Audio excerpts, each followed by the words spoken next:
Hello, this is Leah from the Wells County Public Library with another to-go kit instructional video. Our newest to-go kit is a mug makeover kit, and it will be available from Monday, November 9th through November 28th while supplies last. In your kit, there is a plain white mug for you to decorate, along with a set of 6 acrylic enamel paints.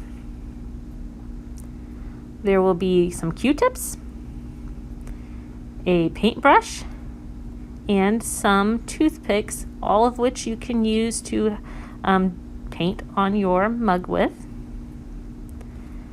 We're also going to include a set of candy bars and some hot cocoa mix for you to enjoy while you work on your project.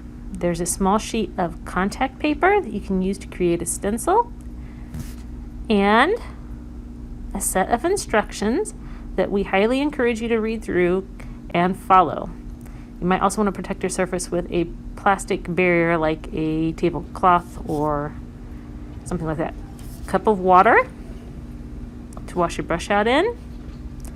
You'll need to get that on your own. You also need to get your own set of scissors or X-Acto knife, craft knife to cut out a stencil if you create a stencil, and a pencil to draw your design onto the contact paper. You're going to want some paper towels to dry your brush off thoroughly between cleanings, and some cardboard if you are going to make a stencil to put underneath it to protect your surface underneath.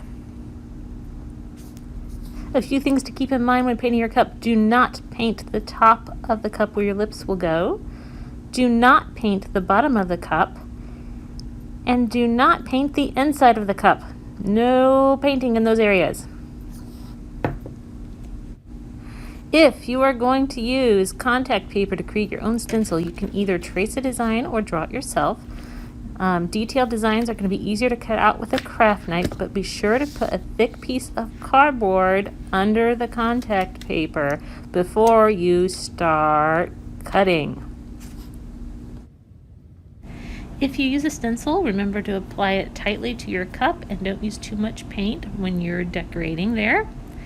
And then after you peel it off, if you find that there are some mistakes, some drips, some runs, that's okay. All you got to do is take a paper clip and scrape it off. If the area is too big, you could use a damp paper towel with just water on it and wipe it off, but be careful not to get too much of your design or you're going to have to redo it. Let it dry completely after you've wiped off the part you don't want, and then you can repaint it to make it the way you'd like it to be. When you're satisfied with your design, you're going to let it set aside for an hour to dry.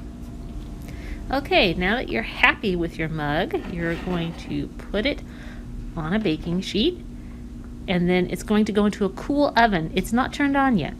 You're going to turn the oven on to 350 and immediately put your mug into the oven. You do not want to preheat the oven. You want to put the cold mug into the cool oven. Don't put a mug into a hot oven or it might shatter. So you're going to put it in there and you're going to leave it in there for half an hour at 350. At the end of the half an hour, you do not take it out right away. You come up, you turn the oven off, and then you let the mug cool inside the oven. Completely cool. Once it's completely cooled off, you're going to take it out. See, it's not hot. You're going to take out the mug, and it should be ready to go.